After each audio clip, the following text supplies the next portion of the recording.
Hey, what's up, everybody? On this week's episode of Movie Time, Creed 3 is the big movie to come out in theaters this week. Blake and I saw it, and we're going to give our thoughts and opinions about it. How does it rank with all the other Creed movies, and how does it rank among the Rocky franchise? Definitely, we'll be talking about that. Big Lebowski turns 25, and Blake and I were able to catch up on some movies recently, so all that good stuff will be covered in this episode. So, all you got to do sit back, relax, grab your favorite snack. You know what time it is. It's movie time coming at you now.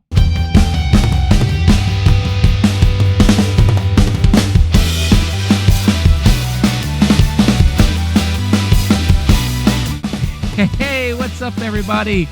We're back. The movie bros are back again for another episode of Movie Time. Got myself here, Rene, lowkey geek, and my buddy Blake the Wolf. What's going on, dude? Rene, I am so glad to be here. To paraphrase the inimitable, nailed it, Rocky Balboa. Oh, I'm nice. here because I can't sing or dance, and that's Ah, why I got to do this. That's why I got to talk about movies. So, how are you doing, man? You ready to get into this? sweet reference. Yes, I am definitely ready to get into this. The as you know, you should know by now by seeing the title of this episode. Creed 3 is the big movie that is coming out this week. Blake and I had a chance to watch it. And of course, as always, we are going to give our thoughts and review of the movie. How does it stack up with the rest of the Creeds and all that goodness? So we're really excited to talk about that. And we're going to be talking about some of the stuff that we caught up on as well this week. Again, Oscars are literally right around the corner. We were just talking offline about prepping for the Oscars. That's really literally happening in about like a week, like a little over a week. So a lot of stuff gone down. We had the SAG Awards just recently. We had so many different awards that happened from our last episode, and I think there is a clear indication of what's going to turn out. So I can't wait to talk more about that. We'll be recording, just to give you guys a heads up, a separate special episode that will basically have us filling out our Oscar ballots, kind of like what we did last year. If you're here, subscribe to the channel last year. We did an episode where we, like what but Blake and I do all the time. It's like we would just sit down, fill out our ballots, and we kind of do our own predictions as to who's going to win in every category for the Oscars.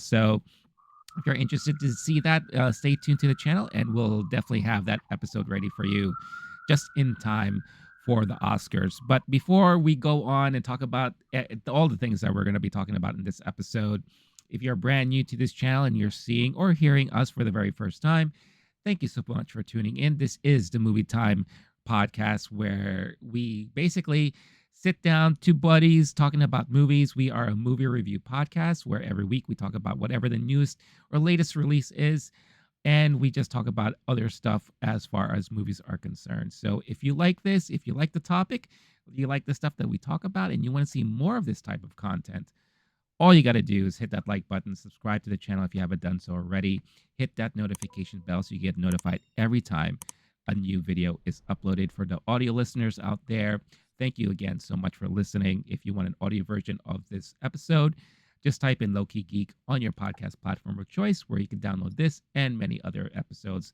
there for your listening pleasure. So, as we do every week, we like to kind of play catch up and see what each of us have been watching or not watching or whatever the case is. So I'll have you start this time, Blake. What have you been catching up on? Yeah.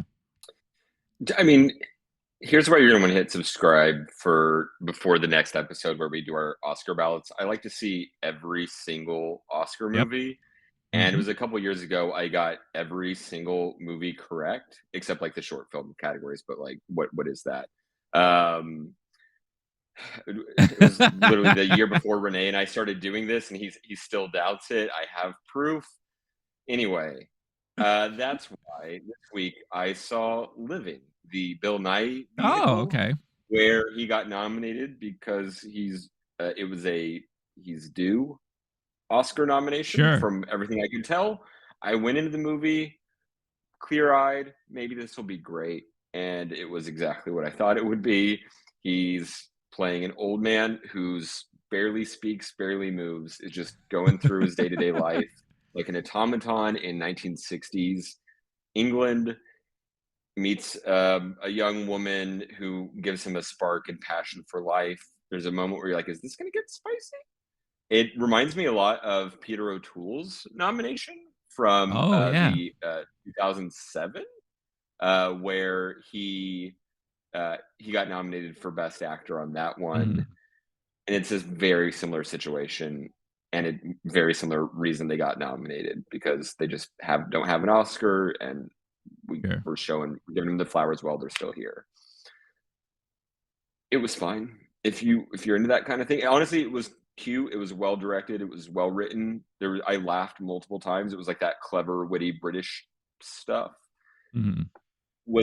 At no point was my heart pounding out of my chest. At no point did I pump my fist. And usually on the movie time episodes, we talk about just new shit, the Cocaine Yeah. Bears, the Creed threes, and every now and then we're blessed with an Everything Everywhere, which talking about award stuff like that's going to be all over the ballots also. So Yeah, for sure. um, if you're a betting person, if you're filling out a ballot, or if you're just a fiend like me, definitely stay tuned because we're about to get hardcore into the Oscar season, and that's why I saw the movie Living.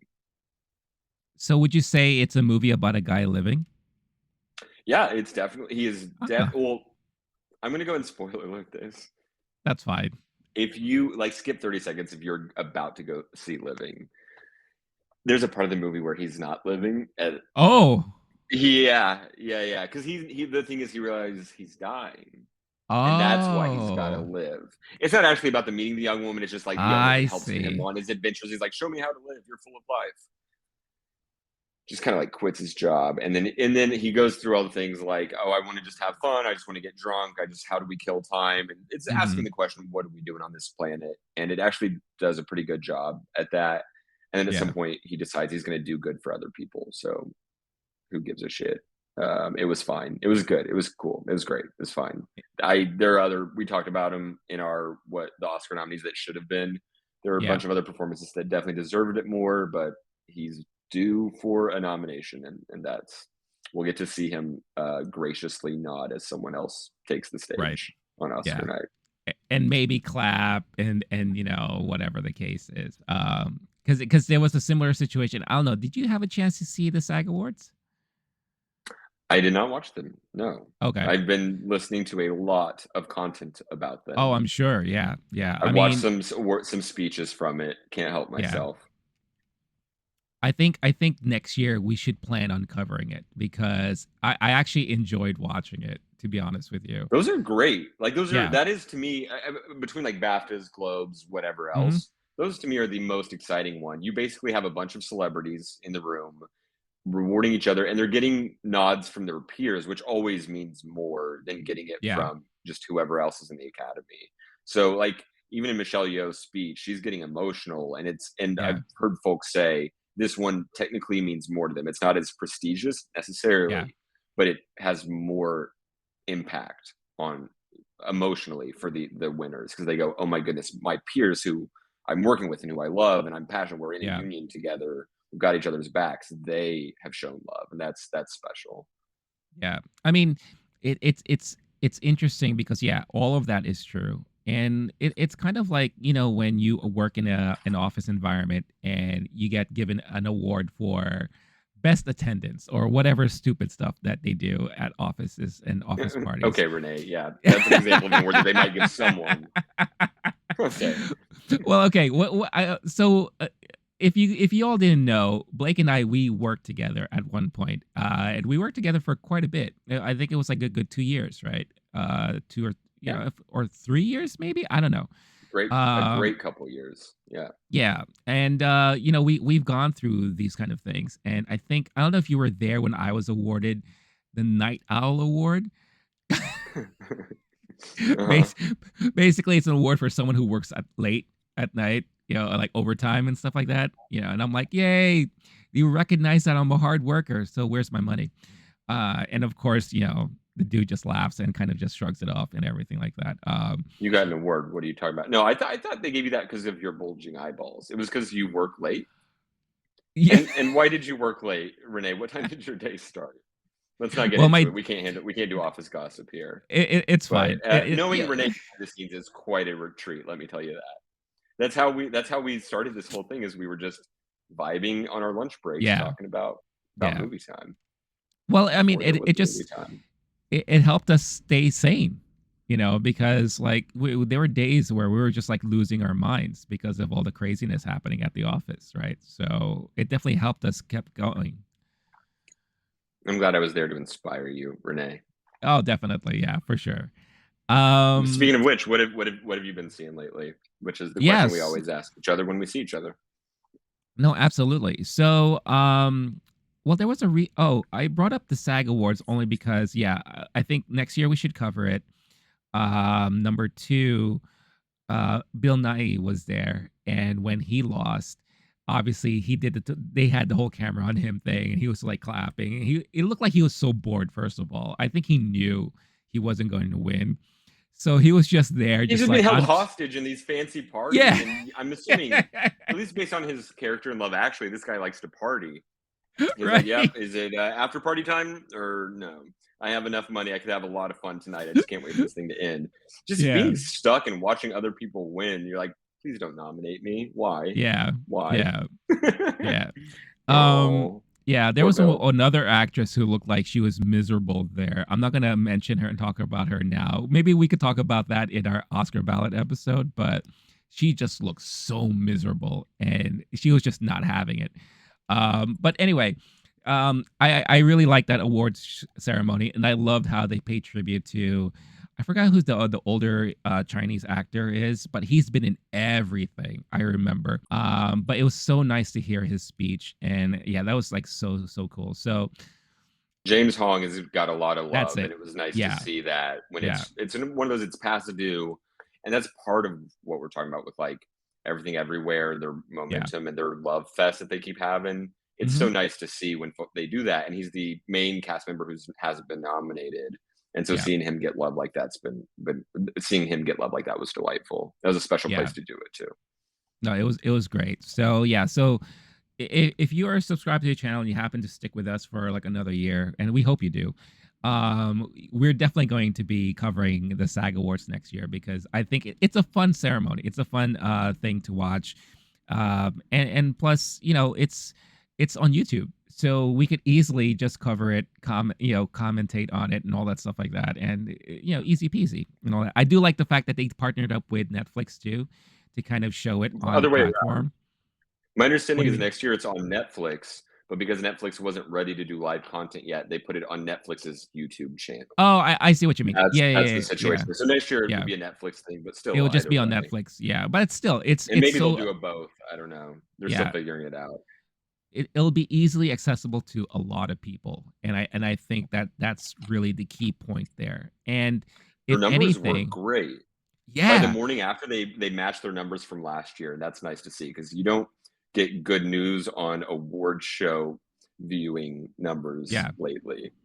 yeah, and Been I about a think and decade, so that was nice. yeah, and I think if anything, this should be a sign to the Academy that maybe network television isn't the route to take anymore. If especially if they're worried about numbers and views and all that stuff like that, maybe partnering up with a platform like Netflix or something could be the route to go.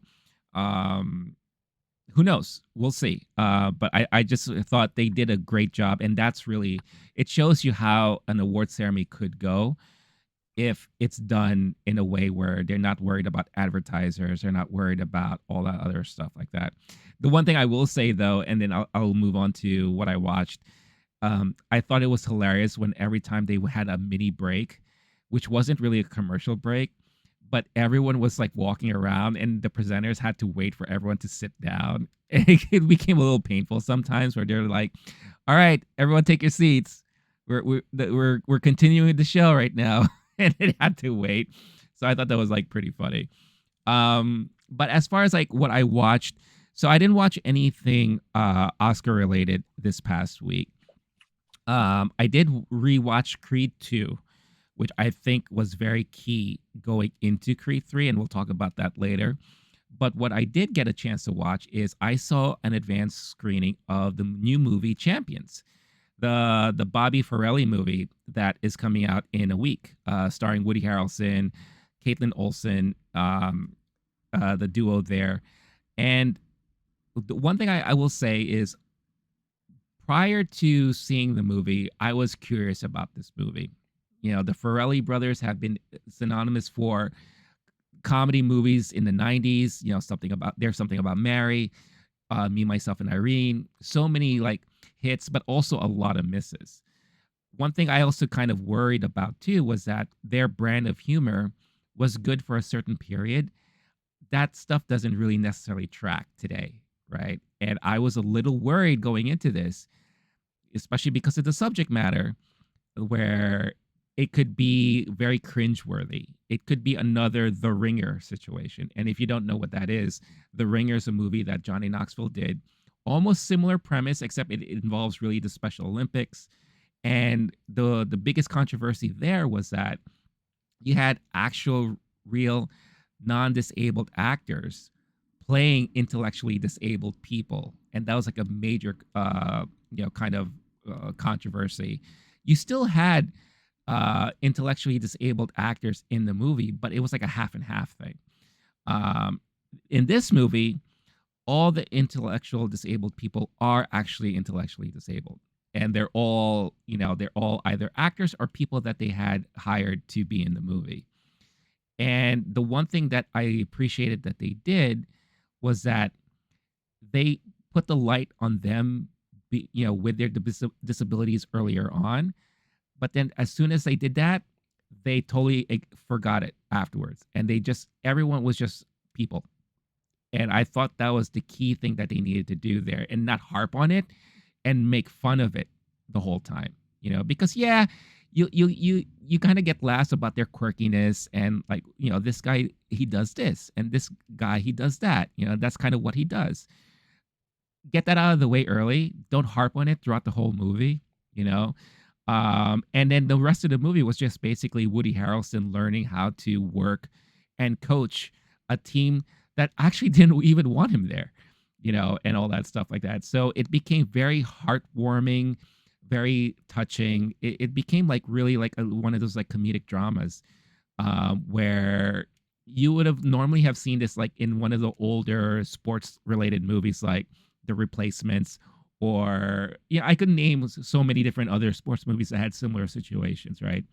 Where by the end of the movie, yeah, to- totally, yeah. Yes, yeah. And at the end of the movie, everyone gets together, everyone's in love with each other, everyone's our friends, they're old friends, and obviously they keep going doing what they're doing and all that stuff like that. I'm not gonna spoil anything now, but I was pleasantly surprised on how much I actually enjoyed it. It's not a great movie, but for something again that I was on the fence on. I'm actually really happy that I had a chance to see it, because it made me realize, oh, you know what? This is actually a pretty decent movie, and I think people will get a kick out of it when they decide to watch it. Is it a cinema movie? No. Do you have to go to the movie theaters to watch it? No.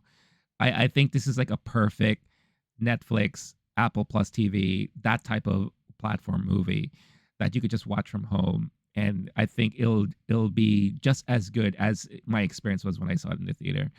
The reason why I got a chance to see it too was because Regal does these like mystery movie nights where they kind of like they choose a Monday during the month, and they are allowed to advance screen a movie that's coming out soon. But the thing is, they don't tell you what it is, so it's like a mystery thing. And I've been to several of these already. This is probably the most packed I've been. I've been at one of these. Like the theater was actually pretty packed for this showing, for a movie that not a lot of people know what's happening, right? And then number two, when people found out what movie it was, normally in the past I've seen a good amount of people leave. They're like, I don't want to watch this. Like, Wow, interesting. yeah. Okay. Like Spirited. Spirited was one of those where I saw it Oh in the gosh. theater, and like half the theater left. They're like, I don't Wow. want to see this musical, all that kind of stuff. That in this showing, I'm talking about like a good 70% packed house. Two people left, only two. Everyone else stuck around and watched, and people were laughing and they were like kind of cheering at the end and all that. So I think people were also surprised on how much they enjoyed and liked this movie a lot. So that should say something for this movie. And I think, again, the people that I was with are more of your general audience. So I think this movie will do well, not at the box office, but I think if people give it a chance once they hit streaming. So I was really, really happy I had a chance to see it. Were you familiar with this movie about it coming out? Or, you know? Familiar with it, and also the Woody Harrelson on SNL. I'm an SNL Yeah. fan. Yep. Most of all, Hmm. though, I grew up playing sports, and those were Hmm. like my favorite movies growing Oh, up. yeah. Which I'm glad we're going to get into Creed 3 because goodness Yeah. gracious, if I wasn't raised on Rocky movies, and those were super significant, and the ones I listed earlier on and on, I saw the poster and thought, oh no, Woody Harrelson's taking a step back from Triangle of Sadness, and Right. thinking it might be more one of those. I'm thinking like bench warmers, the John Hader, Rob Schneider type, or basketball. It Right. was like looking like it Right. Right. might be that genre, Yeah. and I'm glad to hear it's at least not horrid National Lampoon late era trash. So that's promising. I can't help myself but watch a sports movie, Yeah. and I'm curious, more likely to see it now after you told me about it. So thank you, and I'm Yeah. glad you stuck it out. Then it sounds like it wasn't, at least it wasn't the absolute trash that I was worried it was when I saw the poster. I didn't even know what the plot or what it was about or the team or anything. It was just like Right. Woody Harrelson sports movie. Like, okay, because it's not the best genre. Which, I mean, again, we're No. gonna get into Creed 3 in a second.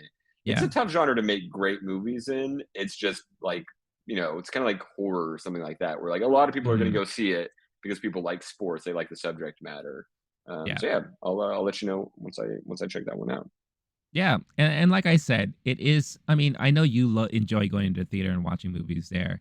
You don't necessarily have to with this one. Like it'll be just as good watching it from home. So I will say like it's not one of those you have to rush out into the theater to watch it, but give it a shot. I would say give it a shot. The performances were really good. Of course, Woody's Woody. You know, I thought he did a really good job. I'm not familiar with Caitlin Olsen, and I thought she did a pretty good job in it too. But everyone else was actually really good. Cheech Marin is in it. I thought Hmm. he did a good job. Ernie Hudson, those of you who are Ghostbusters fans will know, he did a pretty good job in it. There is one actress though that was brilliant. I'm not going to mention who she is, but when you watch it, you'll know who I'm talking about. She every time she's on the screen, she steals the moment, 100%, and she is brilliant. So every time she was on the screen, she said something. The lady next to me was always cheering, hooting, and hollering because she's like, "Yeah, you go, girl! I love her." She'll be like that the whole time, because she definitely has sass and attitude, which is great. So yeah, so that's Champions right there. And like I said, it could have been it could have gone a whole different way, and it could have been like a very cringy type of movie. But I'm glad that it didn't turn out to be that way. So yeah, so those of you who are listening and watching, let me know if that is a movie that might interest you. Maybe that's a movie that you're willing to see. And yeah, let us know in the comments about all that. Before we get into our Creed discussion, I'll be remiss if I didn't mention that the Big Lebowski is celebrating its 25th anniversary. It's kind of shocking that it's been 25 years that the Big Lebowski came out.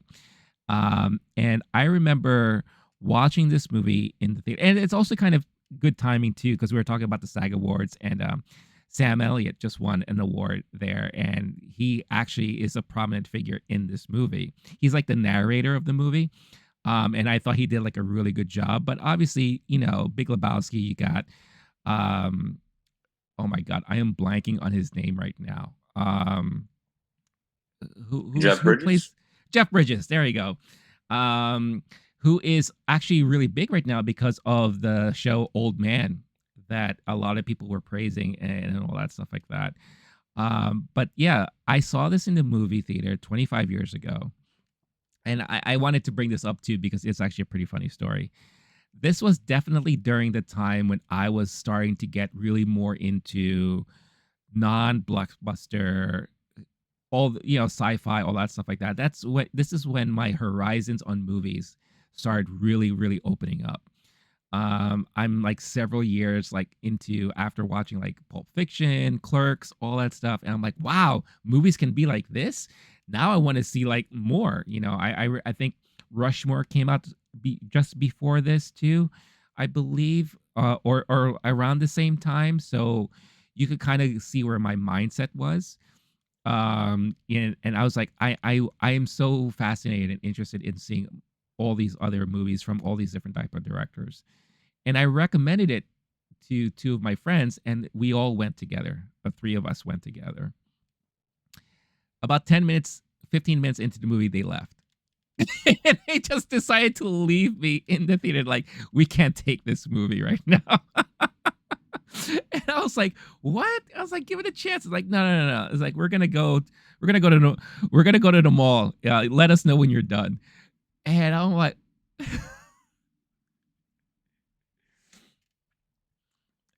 I don't think they were just offended. Yeah, it just they were not. I think that's really what it was. Yeah, it was maybe too quirky for them, or it was. I mean, at that point, you already had the meeting with Donnie and Jesus, and so you're learning about the regular crew that he hangs out with, his little like uh dudisms and all that kind of stuff like that. And I was eating it all up. I was like, this movie is so brilliant, and it's really funny. Yeah, it's a little out there, but I mean, that's I think that was done on purpose, because here's this guy who lives such a simple life, right? He has like these simple pleasures, and he gets himself into these unique circumstances that you know no one would ever thought he would get into, and it's the dude just trying to get out of these circumstances and how he handles all that stuff. And it's like you follow him through all these adventures, all the different people that he meets, the little ransom and all that stuff like that. And then the unfortunate dying of Donnie, outside of the bowling alley with the confrontation and everything. I mean, everything was pretty absurd, and I loved it. And I think that's one of those movies that really introduced like absurdity to me, on another level, because I think it's easy to say that like Pulp Fiction is a pretty absurd movie when you look at it, right? And when you watch it. But Lebowski was even more so in a different way. And I learned, I was like, wow, movies like this are magical for me. And I really appreciate it right away. A lot of people I've heard hated the movie when they first watched it. And then they gave it another chance later on, and they're like, wait a minute, now we get it and all that. But me, it got me right away. What is your experience, Blake, watching Lebowski, and what were your thoughts on it? So I would have been too young for Lebowski when it came Ah, out, but I was aware of okay. it by the time we're hitting high school. Mhm. And part of my only issue with Lebowski is it was overhyped. The Ah, friend group I found myself getting into in high school are the exact people who made this a cult movie.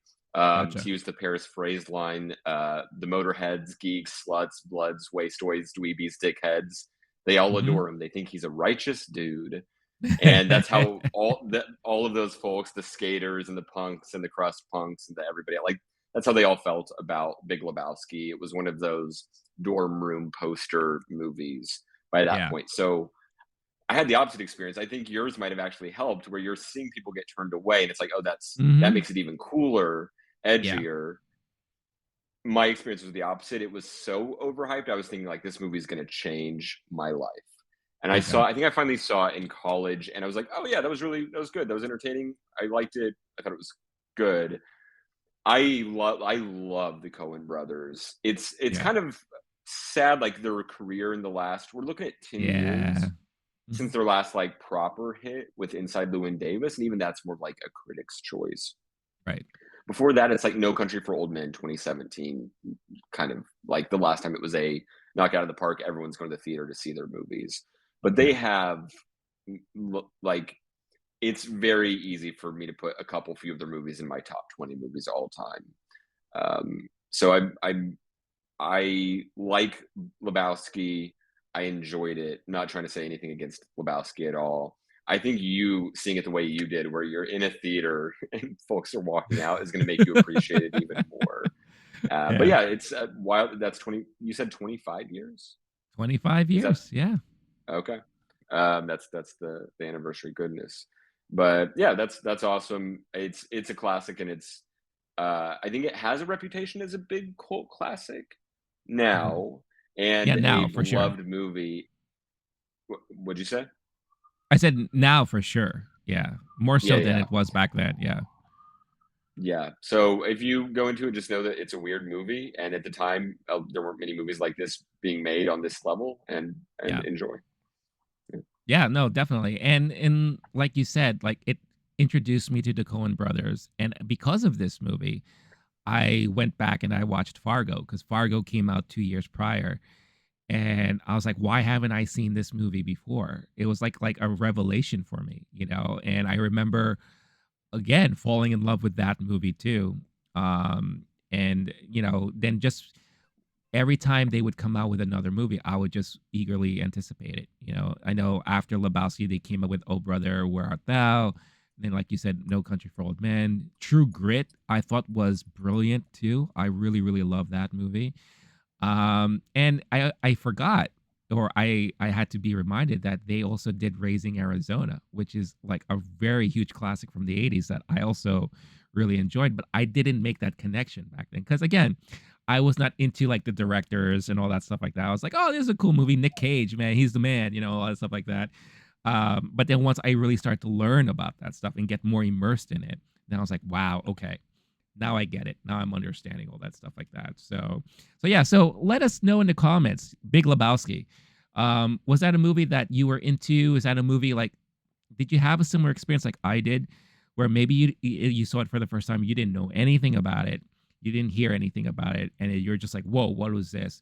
Or did you have a similar experience like Blake, which I'm sure a lot of people probably have, where you just heard so many people talk about it and praise it and all that, and then when you watch it, you're like, wait a minute, I don't get it. Like, why do people love this movie so much?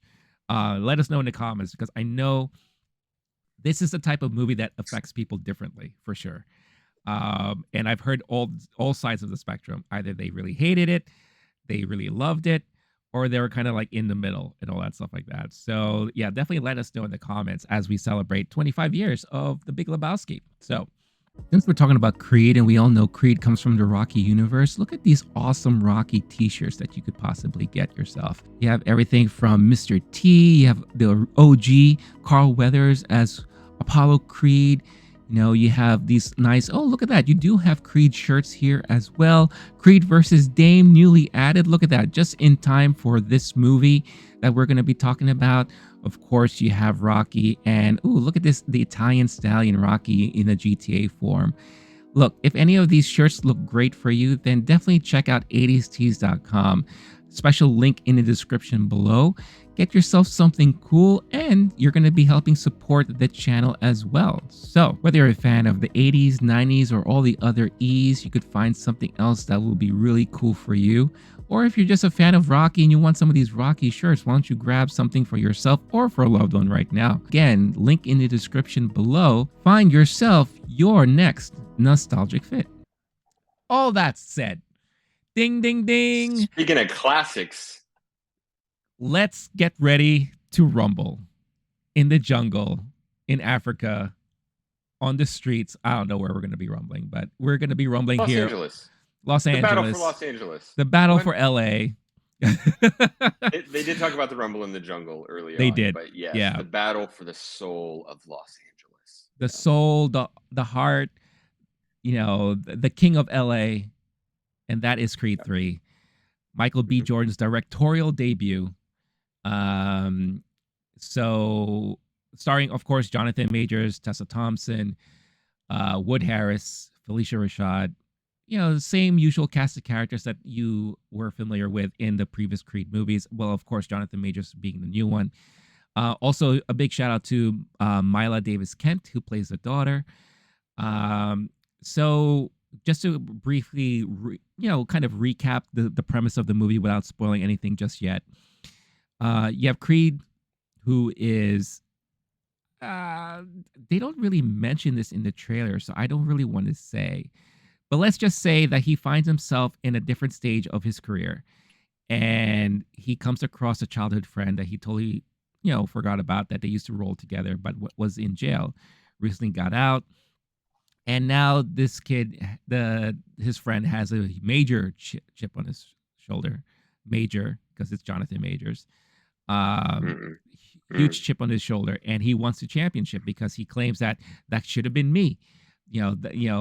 I'm in jail watching you get all these accolades that should have happened to me instead. So I'm gonna be the champ. I'm gonna take it back and all that. And that's basically the premise of the movie and all that. I am going to let you go into your first initial thoughts and opinions of the movie, because the last time we talked about it on on an episode, you didn't want anything spoiled. I remember you're like, I Yeah, love the Creed movies, I love yeah, the Rocky movies. I would kind yeah. of want to go into it fresh. I only saw the one trailer, and that's all I wanted to say. So, with all that being said, how was your reaction to the movie? How was your theater reaction? How was your experience and overall thoughts?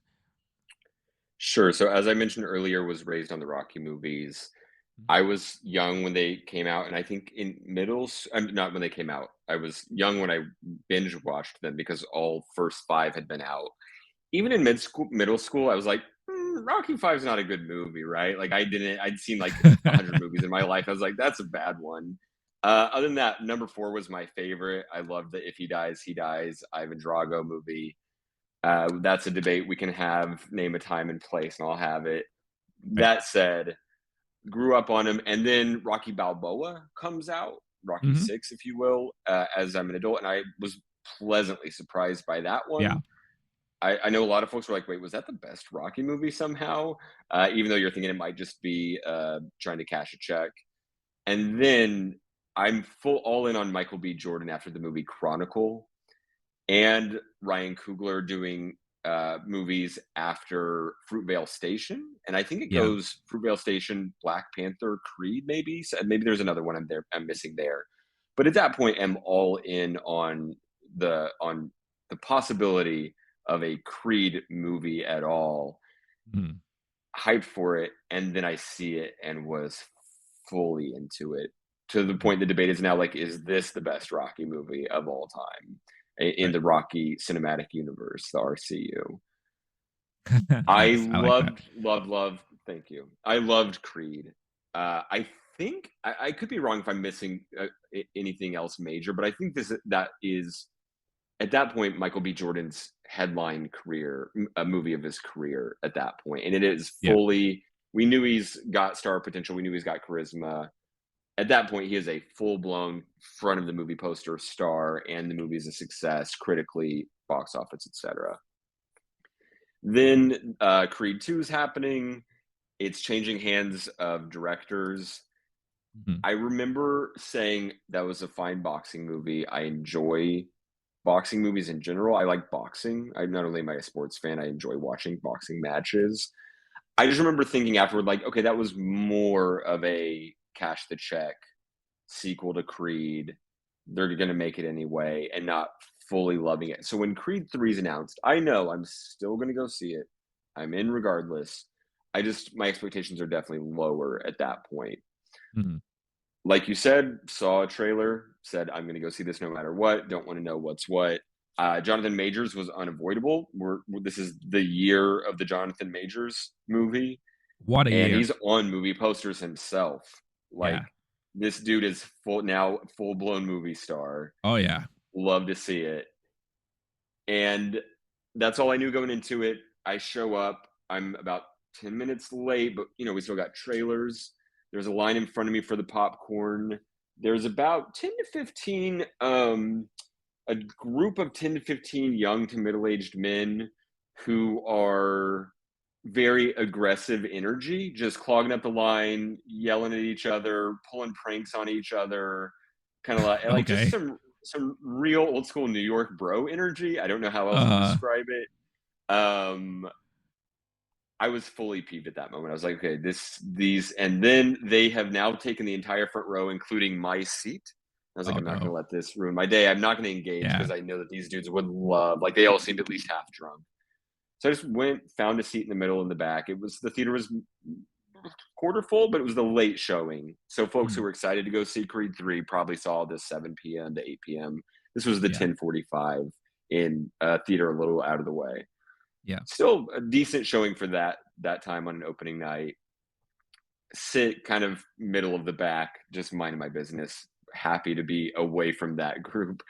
And lo and behold, they talked the entire movie. Their phones were Oh, out. They're yelling at each other. They're making jokes, saying inappropriate things at every single actor who comes on the screen, etc. jeez. Let me tell you this: couldn't take the experience away. I loved Creed 3. I had a great Okay. time. I partially it was more like a fight night vibe because of the raucous crowd. So I think in a way that added to it. My guess, just going on hunches, that these dudes are like in a boxing gym together or something like that. I don't Yeah. know, but there was something about the energy of that crowd. There were multiple Mhm. times they all applauded together. So even though they were like not fully in the movie, they were definitely into every time there was a boxing scene, we had people yelling like, "Oh damn, oh shit, okay, go, no, with the left," like fully into it. And that actually Yeah. added to it. Like if you could see this at MSG with a bunch of boxing fans, that might be the best way to watch this movie, unlike Right. all other movies ever. So maybe that helped. Sure. Um, the sound, this movie is really good about sound. Michael B. Mhm. Jordan did a couple special things and he had a couple tricks up his sleeve with how he handled the directing of this movie and Yeah. the direction of these characters' lives. I did enjoy how this one felt more intense than some of them. To me, when I'm watching a boxing movie, the first Rocky, I rewatched it last week. I had a friend who'd never seen it before, and we were going to go see Creed 3 together. He'd never seen any of the Rockies, and he's a sports and movie loving dude. I was like, how, just come over, put it on. And he enjoyed it. He goes, I see why this is a classic, but also it's a pretty slow movie. We're not getting into fighting It's a drama. until I want to say halfway. Yeah, it's much more of a drama It's that a happens drama. to have a boxing match at the end. Yeah. As time goes on, we start to get ones where there's two fights in it and Sure. lives are at stake. And we're seeing giant rises and falls of careers, Greek mythology level, and the action being two fights plus a street fight on the side and all Right. that. I, as someone who enjoys boxing, don't mind that. If you have a weak stomach, like I know my mom loves movies but can't stand watching people get punched and bloodied, don't you're not going to like this one. This one Mhm. is just as intense as the more recent ones, which was another reason why I really liked Creed and what they did. The problem is the editing on the old Rocky movies. They were good at the time. They hold up, but the editing is kind of whack compared to modern fight standards Sure. because you see them cut right before a punch lands Yeah. and the sound effects are a little cornier, etc. These movies, they fully bring you in to the experience, the sound, the visuals, the intensity of it, the slow mo when you're watching bodies, every muscle ripples, and there's a moment where someone gets a belly shot and you see the slow mo sweat fly off of their back after the Mhm. stomach ripples. Wild. We'll get into a couple more specifics of the cast and the directing and some decisions there, but overall, I was absolutely enamored by Creed 3. It was the kind of movie where afterward I decided I need to look into boxing gym memberships. And then Oh. remember, this is something I do after I really enjoy a great movie and am fully brought into it, and decided to do a little more research before I make any big commitments. But that's how sucked into this movie I was, and uh absolutely, I was into it. Nice. No, I look, I'm glad those guys didn't ruin the experience for you because I know how easily that could be done. You and I, we talked about instances that we've had where our movie experiences were ruined because of some stupid people, whether it's because they kept acting up or they wouldn't shut up or they wouldn't put their phone away or whatever the case is. So Or they were taking the pictures of the screen with their flash on, and when Lady Gaga popped up in Star Is oh Born my and chanted god, her name.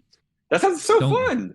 What? don't you dare get me started on that. Because to this day I have not rewatched A Star Is Born because of Dude, it's that so whole good. incident. Dude, I know. you've got to.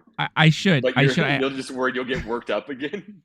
Yeah, I feel like the PTSD is gonna kick in, and I'm just gonna hear like some off tune, out of key girl next to me singing along with all her music and there, and yeah, and taking pictures every time she's on the damn screen. Yeah, not a fun situation, but no, I'm glad you enjoyed it. I'm glad you had a good time, and I'm glad you liked it. I'll get into my theater experience first before I get into my thoughts on the movie. I So also I want saw to it. know if you saw it in IMAX specifically because I missed that. I had to. No, Okay, I just I'm saw the gonna go regular. back Yeah, because it was filmed for IMAX. I actually yeah. think I'm gonna Hmm. rewatch it with that because I love a good intense boxing scene, and if it's made for that, that might Yeah. actually help even more. Which is interesting because, and I think one of the reasons why I had to watch it at a nighttime showing, like I went to, it was like a 10:40 showing, was because all the earlier showings that they only had at the theater I go to was only RPX showings. Because again, like you said, it was filmed for IMAX, and RPX is kind of similar to like an IMAX situation, very enhanced picture and sound. And I feel like in other locations, the IMAX showings were the ones that took priority over regular digital showings. So in my theater for a Thursday, the only one standard screen showing they had was at 10:40, which was very interesting. I've never seen that before. So I'm like, all right, I'm going to go see it. It doesn't really affect me that much. The theater was, I would say, like maybe for a Thursday night like that, was like 75-80% capacity, which is a lot of people. Yeah. I felt people were hyped for this movie for sure. I felt like there was like that air, like in the atmosphere, that people were like, "Oh, I've been waiting for this movie. I've been like really hyped up about it and all that." Um, there was one person that kept going to the bathroom, and it was like the same person, which was kind of weird. Yeah, and it was like on a cycle, like every 25 minutes, that person was going to the bathroom, and it was a little distracting because I would just see it on my peripheral, and it's the same person. It was just always like the slow walk down the stairs, the slow walk up the stairs. I'm like, and I don't know if it was a guy or a girl, was wearing like a white hoodie, so stood out. Like did not like really like blend with anything. So, but people they do what they have to do. I think throughout the movie, people were um excited, but I also feel like people were kind of confused at certain times. And then at the end of the How movie, I come? felt I'll explain because I feel like it may be along the same lines of my feelings. Okay. At the very end of the movie, I feel like people were kind of like, "Oh, that was nice, but that's it." Even though it at times it felt long, the movie for me. I don't know if they felt the same. I didn't like stand outside and like interviewed any of them as they were leaving. Although that would be kind of interesting if I did that. Like a quick survey. It's like, so what did you think of the movie? Best moment, worst moment, blah blah blah. So I think in general, people thought it was a good movie. I didn't like. It. I did not like this movie, and yeah, and it's like I said, it's a good thing I watched the second movie going into this movie because it made me do a good comparison on the tone that the last movie had and the tone that this movie had. I went through most of this movie missing something. I felt like there was something obviously missing for me in this movie. I thought about it for, I think so. And I think the reason why is because if you looked at the last movie and just the Rocky movies in general, there was always like a lot of heart in those movies. There's always like some uplifting moment where you had this one person that maybe is going through some shit, and the other person is trying to like lift them up, encourage them. You're better than this. You can do it. Always believe in yourself. All that kind of stuff like that. I'm not saying that that wasn't here, but I felt like it wasn't at the same level like the other movies had. Tessa Thompson played a good part in that, just like she did in the previous two movies. She did what she did, and she was really good at it. She still continued to be really good at it. Yeah, In a way, and his totally. coach in a Yeah, way, but they're both kind of like giving him a hard time and antagonistic, not just like right. not just what Rocky does is like the no, I can't coach you, I can't train you, you're a bum, whatever, and then come around and root for him. It was like there were more obstacles to him, Right. Right. and he was trying to overcome his own personal demons, which was the only when he's training against a mirror and looking in the Right. mirror, and then he looks across the ring and sees the younger version of his friend, etc. It was more of a Right. battle with himself, which is a lot of what Rocky has a whole speech about that in the first Creed movie, where Right. that's the toughest opponent in the ring is yourself, something like that. Yeah. But yeah, you're right. There isn't that guy in the corner, literally, of their Mhm. life where okay, interesting. Yeah. Yeah. And I'm gonna put up the spoilers thing right now so that we could just really start talking about it. Which is fine. I think it's good to do that now. Um I Not only did I feel like something was missing, but I also felt like the quality of Michael B. Jordan's acting suffered a little bit. There was a difference. And if you watched the first two Creed movies and compared it to this, I do feel like there was a complete difference there.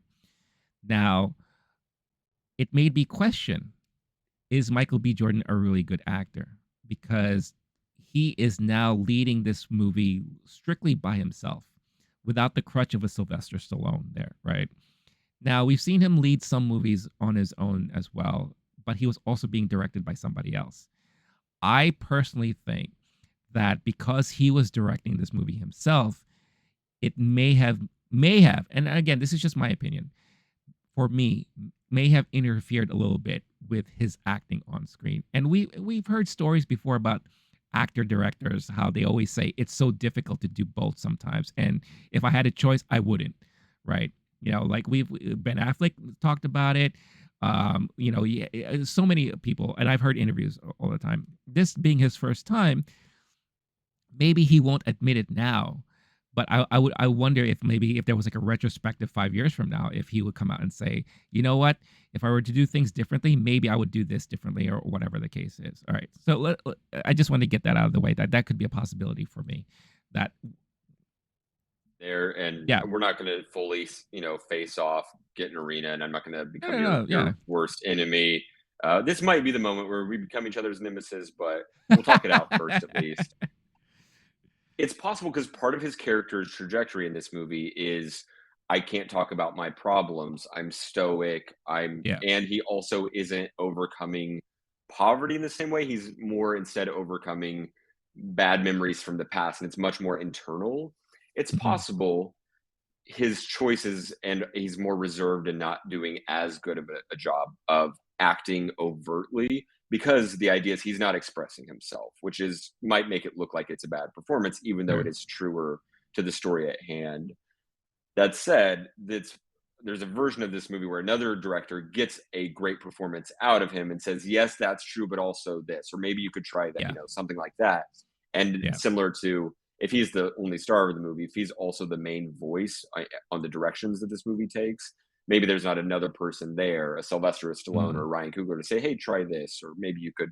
Yeah. So that's a possibility is that if he's getting in his own way and or overwhelmed by the process, and so maybe doesn't have the bandwidth. I didn't view it as bad acting. I don't. This is a criticism I have for some actors who are highly charismatic and great Mhm. personalities, and they're not necessarily great actors in the Philip Seymour Hoffman, Daniel Day Lewis, Meryl Streep type of way. Yeah. I'm thinking of like a Leonardo DiCaprio, a Will Smith, a Sylvester Mhm. Stallone. Some people are going to say they're great. That's fine. And if it works on you, that's great. These are folks I view as they're a personality on the screen, but to me, I still see them as celebrities at the forefront of the frame. Sure. Yeah. And they don't necessarily embody the emotions and the history and the full life of the character.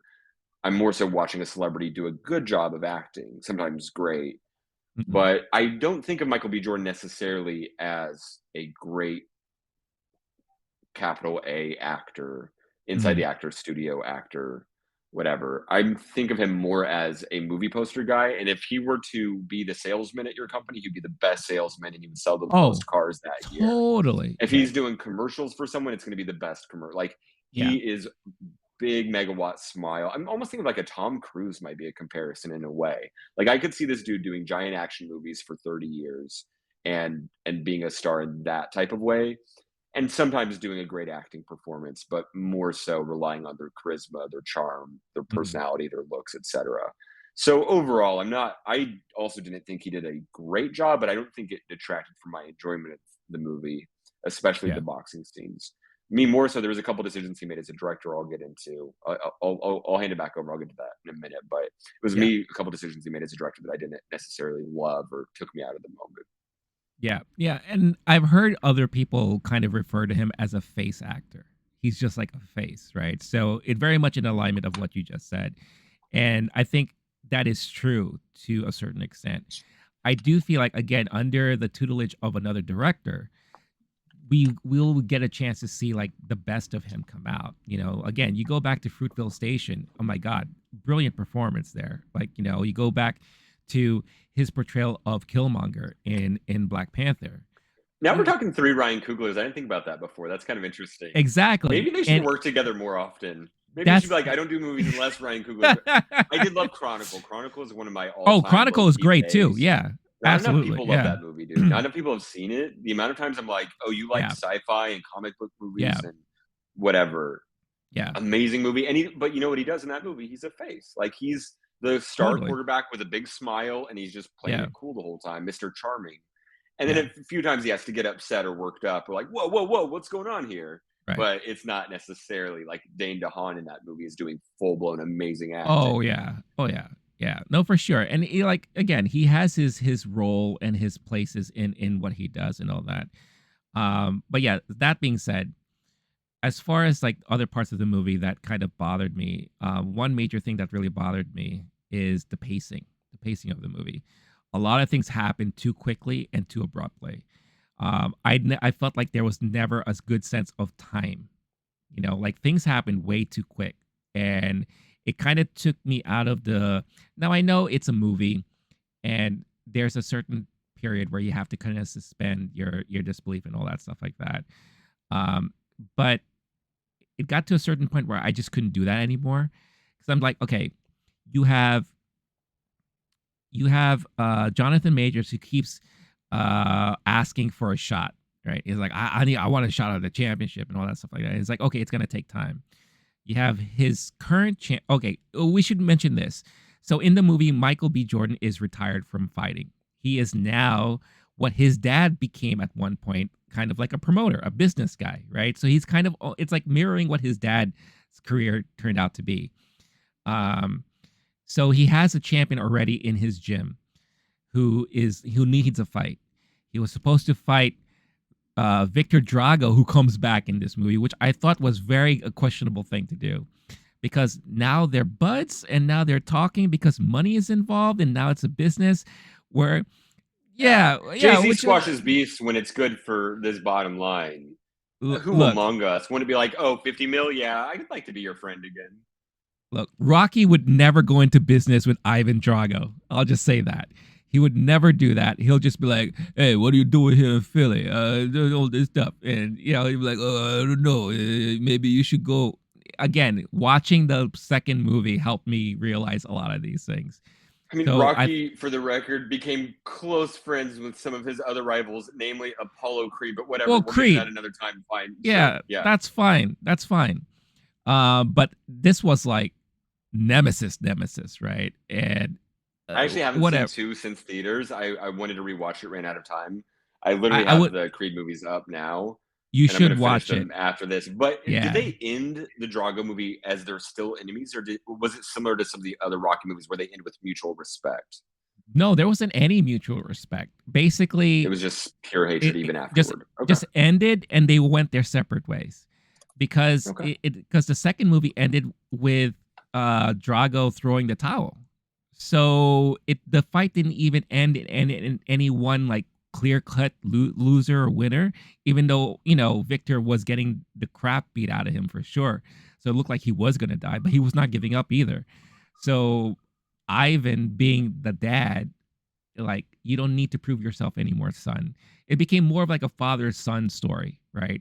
And kind of in the opposite, the Stallone relationship with Creed, you know, because that's his uncle, right? And that's his like fatherly figure now that he has to look up to, which I think also was missing in this movie. Creed didn't have that fatherly figure to look, up to.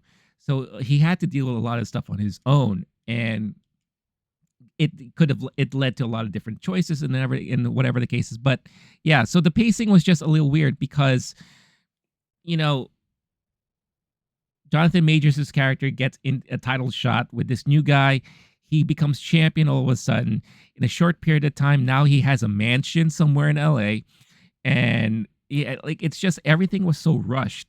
I felt, then he of course challenges Creed and all this kind of stuff like that, and Creed wants to prove himself to shut him up, so he has to go back into fighting and blah blah blah, this and that, and then like at the end, the ending even ended so abruptly where there was like momentum swinging and all that stuff like that, and it just felt like all of a sudden, oh, Creed wins, right? Creed knocked out, Jonathan Majors and all that stuff like that. But I,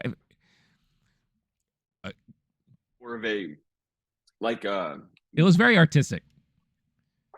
very artistic, and it was Yeah, like multiple rounds happened in, and yeah, timing was a factor of yeah. where they're not, which is part of a difficulty with any sports movie is, do we go 12 minutes later? Is it like a recap Oh, you see on ESPN where they only show the highlights? right. It's really difficult to do that in sports movies.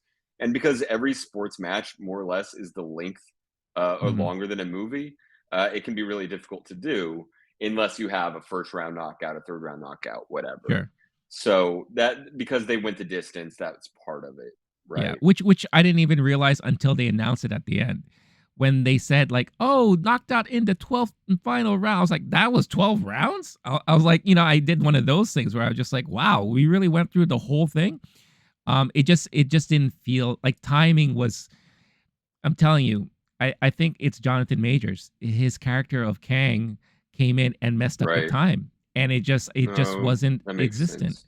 You know, Now that you um, mentioned it, the fact that, yeah, when they went to that alternate dimension, yeah, was that part of the same realm? Was it a quantum realm? Was it even our universe? It's hard to know these things, but when you it's do give a boxing movie, but one of the characters has the ability yeah, to time travel, to become very tall, very big, it's not fair.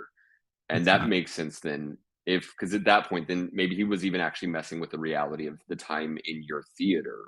That's another totally, possibility too. yeah, Maybe because and I had a then different experience than what you just said.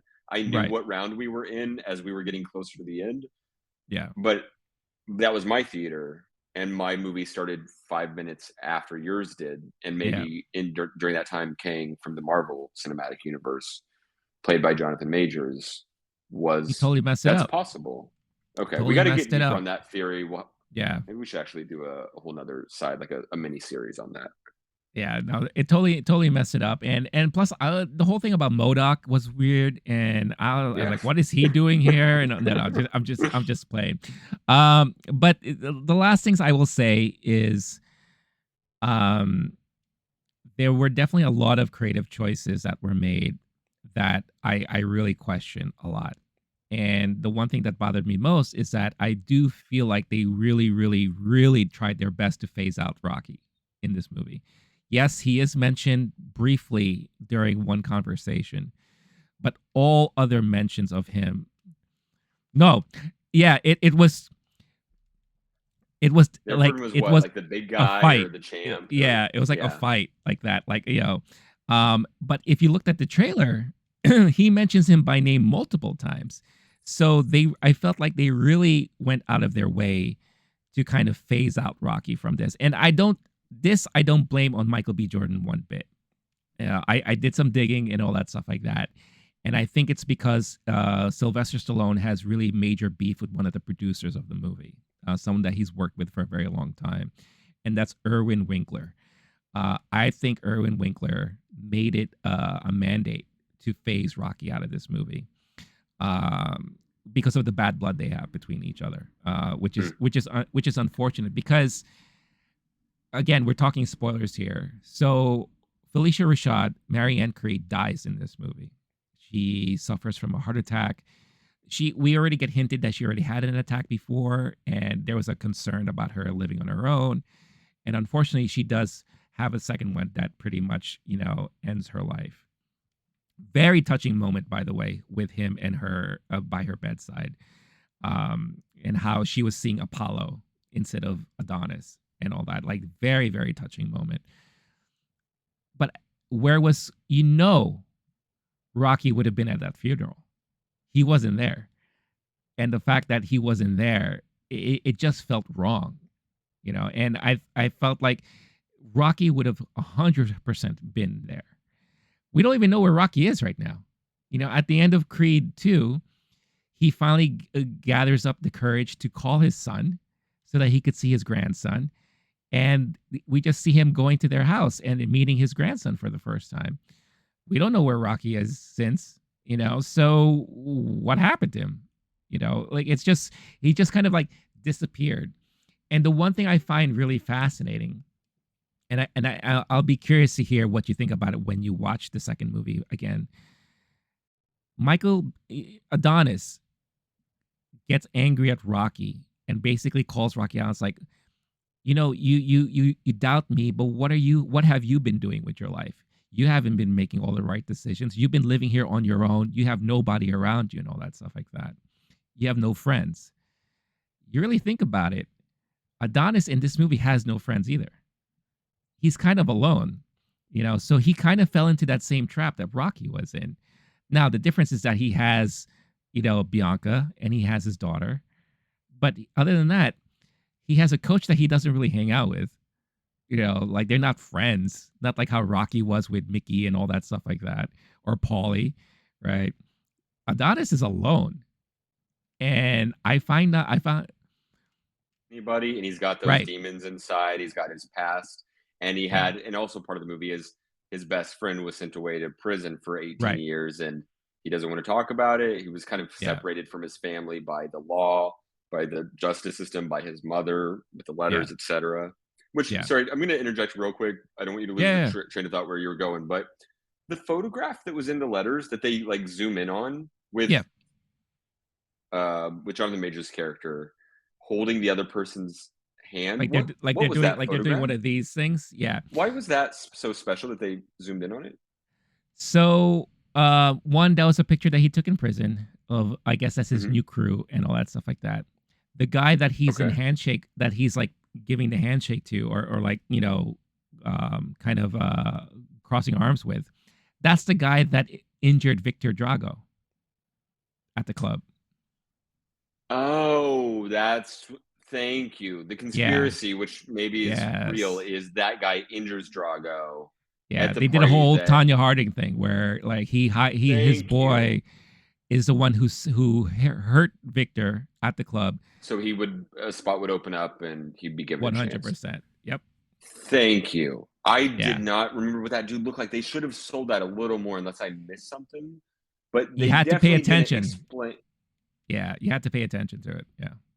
Yeah, but even then, like when you're zooming in on the photograph, you think it's some because like that character was barely even in that scene. Yeah. Like he just looked like a couple other dudes that were in that room already, and I was like, oh, okay, one of the guys in the crew that I couldn't tell what the fight was about, which Yeah. is intentional because they don't want you to know it was Jonathan Major's character till later. But you think you would be Right. talking to somebody going, "Guess what I learned today?" You Right. think he Yeah, might tell yeah, Stephen A. Smith or somebody. Like, yeah. damn, Yeah. No, I interesting. mean, Okay, the thank the you for the explaining that. That was the thing bothering me on the how much time they spent on what. yeah. And again, it could be for this particular case for you, that could have also been poor pacing or poor editing, and all that, Or because King also again with my theater, again it with was a the different problem. the Right. time, Yeah. damn Kang, he's all over the place, that guy. He's Yeah. gonna be a major trouble for us in the next couple of years. But yeah, I spoke a lot about, kind of my grievances and all that stuff like that. I will say this though, the things that I love about the movie, of course, the performances from everyone. Jonathan Majors was great, was fantastic in this movie. However, I do feel like he could have been given more. Tessa Thompson, brilliant as always. Felicia Rashad was great. Mila Davis Kent, Amara Creed, the daughter. Oh, I She's a love deaf her to deaf death. actress Yeah, which is and great. absolutely crushed this role. Oh my And god. the interviews I've seen with her are heartwarming. Oh, Absolutely. she was really one of my favorites in this movie, and I love the father-daughter moments where she really loves fighting because she sees it from her dad, and she wants to train. I won't be surprised in 5 years from now the story continues with her because I feel like that's kind That's of them my setting it up. question because that's what folks are saying. But are you gonna do like kid boxing? Like No, when she gets older, like maybe not five. Well, they could do you a hire an time older jump. actress and Creed puts Yeah, in some goatee gray in his goatee. probably. She's now Yeah, going for a college in the Olympics. Okay, I'm sure. down with Yeah, that. Yeah. You yeah, just sold the yeah. ticket. Yeah, okay. That Yeah, sounds yeah, there awesome. you Awesome. Okay. Yeah. Oh, that would be cool too if they actually see her like in a either collegiate or an Olympic type of boxing situation and not so much of To a where it's not just professional. about the money and the title Right. and the because Right. that's something that's a problem with like it's similar with music careers and they're like, oh, I was a nobody and they doubted me and now I'm a champion. That's awesome. When Right. you're a champion, you're like, oh, I have too much money and I'm lonely Yeah. and I wasn't prepared for the stress of success. We're like, Yeah. you don't feel bad. You're not an underdog anymore, dude. Fuck No, off. for sure. That'll be it. Yeah. That okay. I like this. Let's I, work I on feel that like I script feel like tonight. we I should think we just yeah, we should lay it out, I outline it. bet they haven't even thought of it yet. I bet they haven't even she likes. Did you notice she likes boxing? Yeah, she was into it. She wants to train, Maybe they should I do think something with that. I think that would be good. Michael B. Um Jordan was making comparisons to Muhammad Ali's daughter, okay. and also talking about hanging out with Jamie Foxx and Kobe Bryant. And Kobe's daughter was going to be a Gotcha. basketball player, was and Okay. seeing that comparison in fathers and daughters. Whereas a lot of Rocky and Creed before father Mhm. or father figure and son, and so I like Yeah, that aspect. I like the the ASL aspect where it's not totally. many blockbuster movies where they've got subtitles over ASL and these actors Yeah. learning sign language, and that was beautiful to see. It Yeah. to me, it's a quick way, and I've seen it done in a few other shows. It's a really good way. Not only do those stories deserve to be told, first off, it's a good way to show I love you and I care enough about you to learn a whole new Yes. language because I want to Yeah. communicate with you, and and watching them just communicate naturally. Can you make another sandwich? I'm hungry. It's your bedtime. Whatever, but Yep. doing it in another language, it just shows a special level of connection. I honestly think more movies should do that. I just imagine the difficulty level might be higher for the actors, but Sure. Tessa Thompson, Michael B. Jordan, and that actress, and the grandmother. Watching the grandmother sign with the granddaughter was just like Oh, I was getting choked up for real. yeah. Um, And that's why I definitely want to give a lot of kudos to Felicia Rashad because I do feel like she was the heart in this movie yeah, whenever she was on screen, and the daughter too. I feel like the daughter really helped level out Adonis's that's a character good point. because Yeah, and you needed that here because could you imagine if they didn't put any focus on any of that stuff? The feeling of this movie would be all over the place. I think. that's Um, part of why Sly Stallone didn't was disagreeing with the creative direction of the movies. He's talking about the darkness that it dealt with and the internal, mhm, the demons that he's fighting through, etc. And Sly Stallone doesn't enjoy that content. yeah, Um, that and because of this movie, you're having to watch them. We're talking about it earlier. Go to mhm, the introspection and the depths and like these very traumatic memories and things that he doesn't talk about for a reason because of his yeah, childhood in I think the foster system with Leon the person, and then this right, character was defending him, but then he and who among us doesn't have something from our childhood where we go, oh yeah, I let that person fall off, or I didn't follow up with them, I lost touch with them when I moved out, etc. And that kind of thing. But on this case, the stakes were so much higher. It was definitely a lonelier and darker movie. mhm, You're right. The grandmother, the daughter, and the wife all being there, and this movie taking the direction of a fathers and daughters narrative. I think that's where the heart of the movie is in a lot of for sure. ways. That's No, interesting. Okay, definitely. that might be part of the difference there. Yeah, and again, I don't mind at all the fact that they wanted to really make this a Creed movie and kind of get out of the shadow of Rocky. Eventually, you kind of have to, right? But at the same time, it's the same world, it's the same universe, right? You can't ignore the fact that Rocky was a major part of their lives in general. And just not having him there for me personally, again, I'm a huge Rocky fan like you are. Um, that was a missed opportunity, I think, and it's unfortunate that you just couldn't have that. even if for like a brief moment, you know. But what you telling me what you told me, the reason why I didn't want spoilers at all is because I knew that there was I had heard something about Sly Stallone, creative differences, whatever, and I was like, there's a chance, especially with press cycles and the way that those can either be used or Mhm. manipulated, et cetera. I didn't read anything that said he's 100% not in it. We've seen it and he's not there. I was Yeah. hoping there's a chance he's popping in at the end or three quarters through. He's like, oh, you need a trainer. Okay, I'll do one last round or whatever. You can't keep recycling the same plot so many times, but we're also talking about the Rocky franchise. So yes, you Yeah. absolutely can.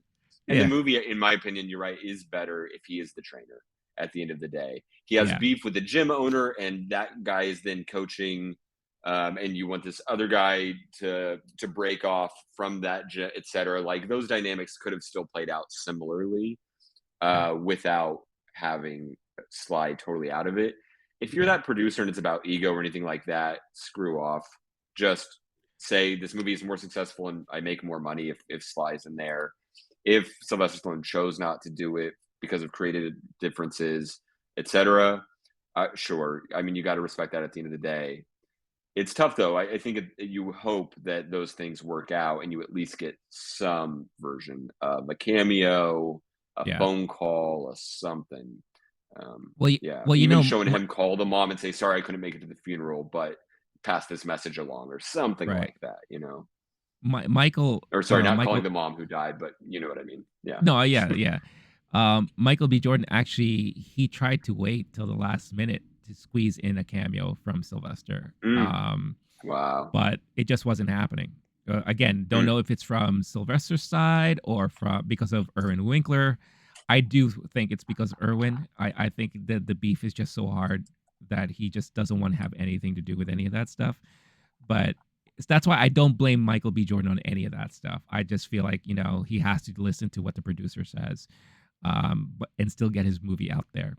Um, I have thoughts about some other things, but I want to hear your thoughts on because you mentioned you said like there were some director like kind of more directorial things that kind of bothered you a little bit or you have questions on. So I want to hear your thoughts about that. it's not so much like that there's exact moments. I think the boxing scene in particular, when they did the anime style boxing scene Yeah. where suddenly the world around them isn't in reality. Hmm. As someone who enjoys boxing, I enjoy boxing matches that are uber real and very intense. And even Yeah. when it comes to actual boxing matches, sorry if I lose you non-sports fans, but like the Mayweather where he's dancing around the ring, you have to respect Hmm. it. He found a cheat code essentially. But my favorite is the Tyson Fury when he's just foot Mm. and his here planted and just trading punches with the dude. There's nothing like that sensation in real life. It's so intense. So when they made it unreal, I actually enjoy it as a creative decision, as someone who just wants to watch two dudes punching each other, like, Yeah. and the art of that and the timing, and yeah, I'm not just saying pure bloodshed. I don't want the Rambo version of Adonis 4. Or the raid. But yeah, okay, actually, that sounds great. Hold on. Um, John Wick meets Creed in Creed 4 Oh my and god, John that'll be Wick 4. nuts. Hell yeah. Yeah. Hell yeah. But no, that I thought was an interesting choice. Michael B. Jordan's an anime fan. I Oh yeah. understand the Hmm. decision there. Creatively, I didn't love it boxing wise. Otherwise, as far as the timing of it, it just some scenes felt stilted, and I felt the director's hand in the editing a little more than I should. If it was smoother, some of the transitions from one to another, the timing of it, and I'm not trying to say that this ruined the movie. I think for you it was a bigger problem. I felt like I understood what was happening in real time.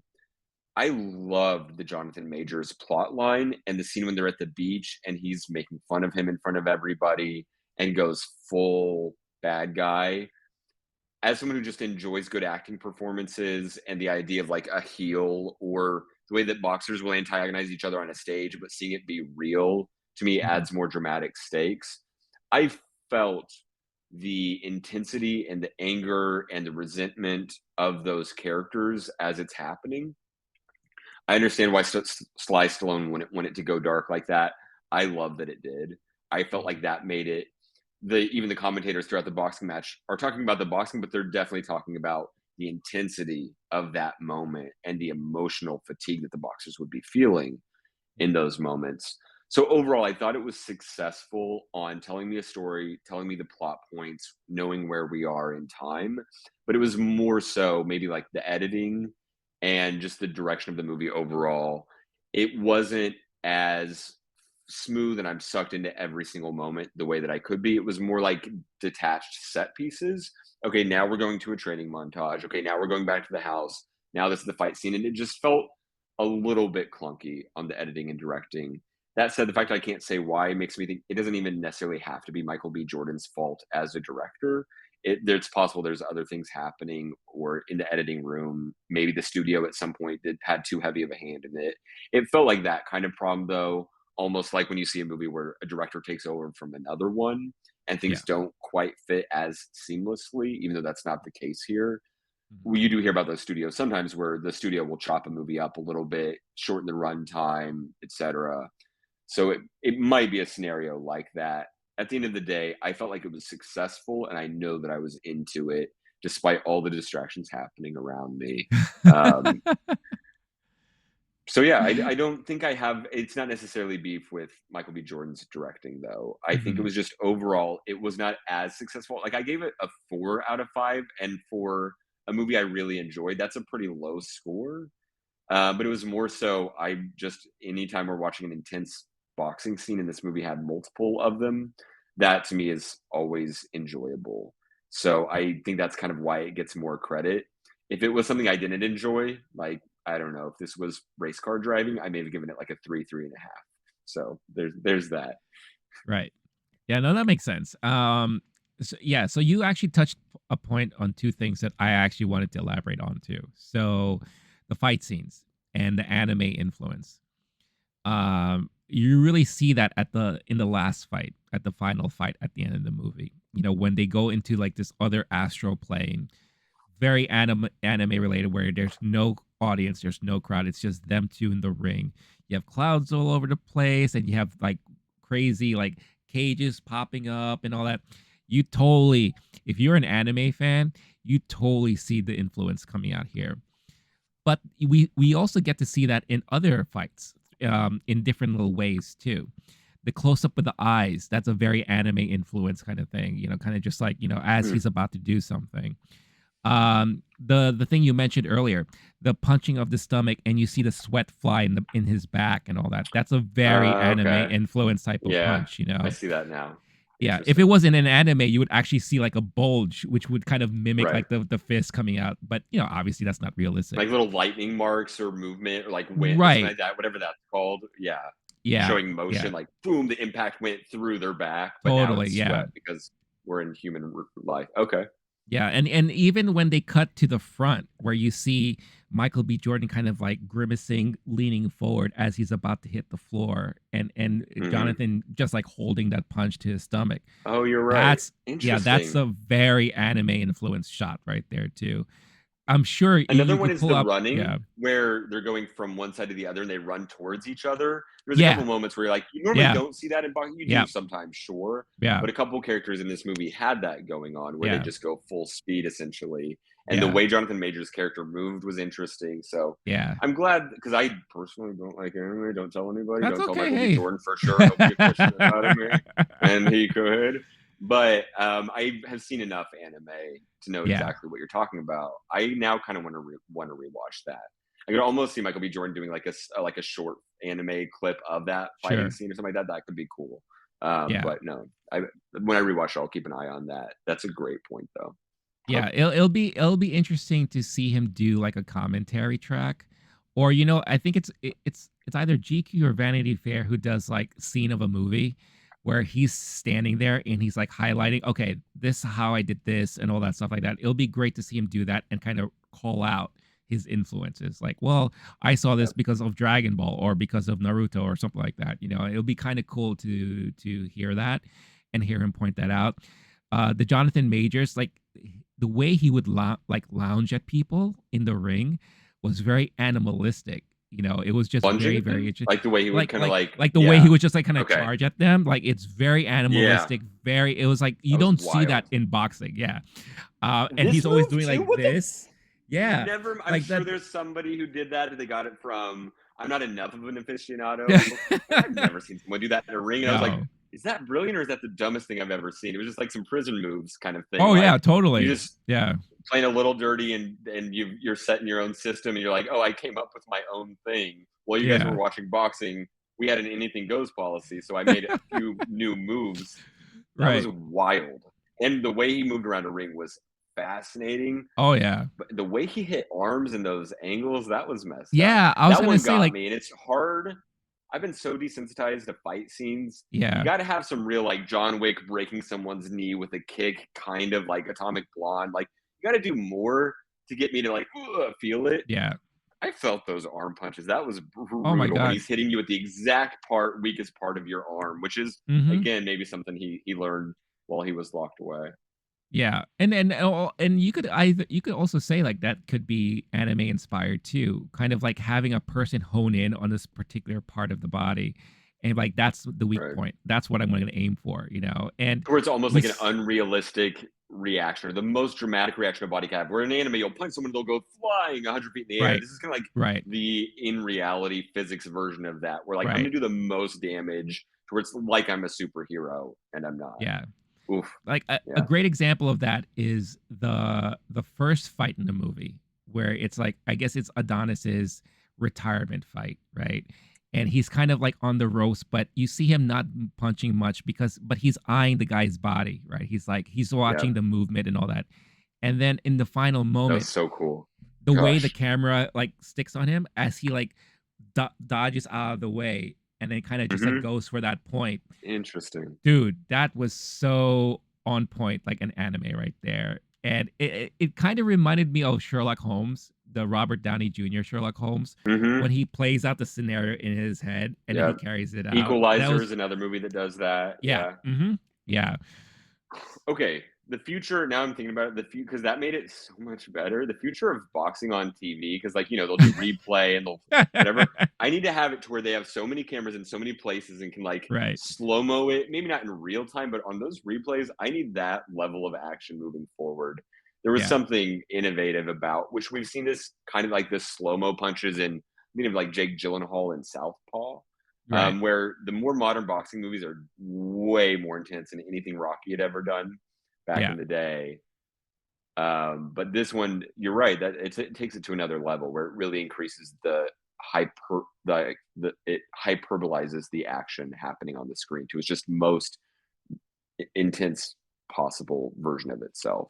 Hmm, No, definitely okay. for sure. And that's why I give kudos to Michael B. Jordan because that's all him. That's all his directing and all that. And I thought especially nowadays, we've seen so many Rocky movies now. So we've seen all your different fight angles, your fight matches, and all that stuff like that. It's nice to have him put a new spin on it, which I really appreciated.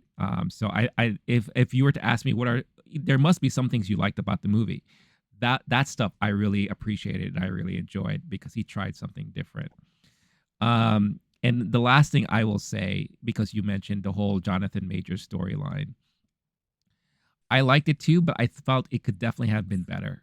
And I think it could have felt more of an impact if they took the time in showing his rise.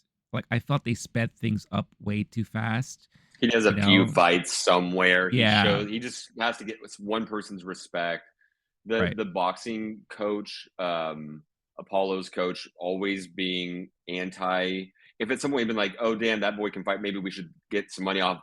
Something like that, where Right. he earns Yeah. his place a little bit more. Just a montage of that. You're onto Yeah. something there for sure. Yeah. That would have been better. And then also the one where he turns heel so quickly. Oh my I god, think it's you're so right. fast. Yeah. Now, the movie is proposing that he was always heel or ready to turn heel. And so Sure. he set this whole thing up. But the fact that Michael B. Jordan gave him a shot so early, most friends would be like, hey, thank you so much. I will not hurt this relationship we are now forming. Right. You gave me a shot. So now, yes, it's him versus the world and screw everybody. And you left me and you ignored me while I was in prison. I've been planning this. Sure, I do understand that. But that was essentially only told through a montage of Michael B. Jordan looking at letters in a photograph Right. and Right. then Yeah. like, oh, okay, you got the letters, you got me. Right. There's a few different points of dialogue they could have sold better, And there's Mhm. the I wish that there had been more happening where they turn against each other rather than a small miscommunication on, "Oh, I never saw your letters." Yeah. And part of it is they're not talking about their feelings, and that's, I think, really at the end of the day. This is a movie. We're definitely talking about a movie of how black men are Mhm. treated in the criminal justice system. That is at Yeah. least in the subtext of the movie, and a couple points addressed without getting overtly political. It was lovely seeing the disability representation of this film. But a big theme throughout this movie is the mental health. You got to talk to somebody about your past and your problems. You got to Yeah. talk to somebody, and that is something that you probably would not have seen very much of in the old Rocky movies. That's That we're true. definitely getting in 2023. I'm hoping Yeah. that there's a lot of men whose suicide rates are higher who are going to go see this movie and be like, maybe I should talk to someone about what happened to me in the foster home. Maybe that would be good. Maybe I need Yeah. to get that off my chest instead of burning my career and family to the ground. So, No, yeah. for sure. I mean, if you go back to some of the old Rocky movies, there's some stuff that happened in there that are very questionable now. Like the whole thing with Rocky and Adrian, where he wouldn't let her leave the house. It's like, Oh, oh, when I rewatched Rocky, I was like, oh, yeah, yeah. oh, that's what this movie is. Oh yeah. Oh Okay, yeah. maybe you should let her go. Maybe You you know? shouldn't stand in front of the door and try to seduce her Right, right now, exactly. sir. Yeah. That's not a good idea. No. But again, that was what, 77, 78.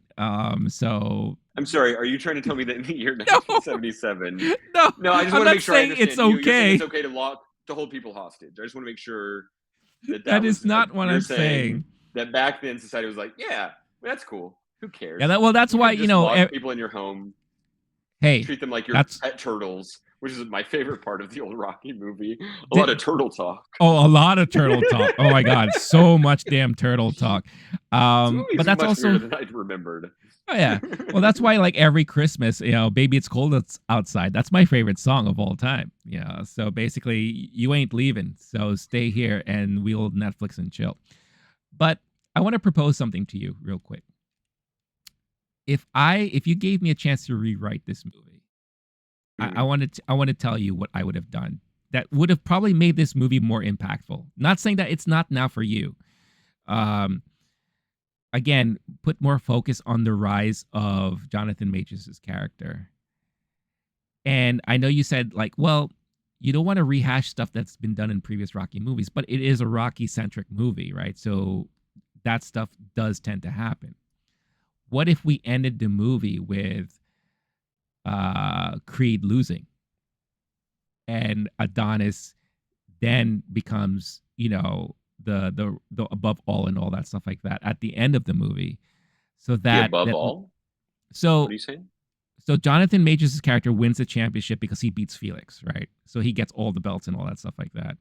Then, you know, Creed feels like he has to challenge him to kind of shut him up and, get all that stuff back, right? But then you have this whole buildup going into that instead of it happening so damn fast, right? End the movie with him losing, just like the With Creed original losing at Rocky. the end on the final Yeah, fight. Okay. yeah, just like the original Rocky. Rocky loses in the original movie, and then it kind of humbles him in a way, so that in the next movie, that's when they could finally have that, you know, I spent X amount of years dealing with the fallout here, dealing with all this stuff like that. This guy, he's now, terrorizing or whatever the case is, doing his thing. Now I have to really get my name back out there. Kind of just again, if we're seeing him kind of mimic the life of his dad, this is the same thing that kind of happened with his dad, but on the opposite end of things, right? You want to pay homage to Rocky. This is a great way to pay homage to Rocky without having Rocky being there. You know, that's my So you proposal on how can't it. Yeah, no no matter what, just in storytelling, you can't have Jonathan Majors be the bad guy and win at the end of the movie. If you want to leave people angry and with a bad feeling in their mouths and this movie is unjust and you can be a horrible person and bad things happen. Like you have versions of that story where the good guy wins or loses, but he has a moral victory. Like at the end of Rocky, the story is he's in love with Adrian and she's right. his girl and they say, "What are you looking forward to doing next?" or whatever, and he's just looking for Adrian. He's like, "That's all I care about right now." Mhm. He has a moral victory because he held it down, held his own against Apollo Creed.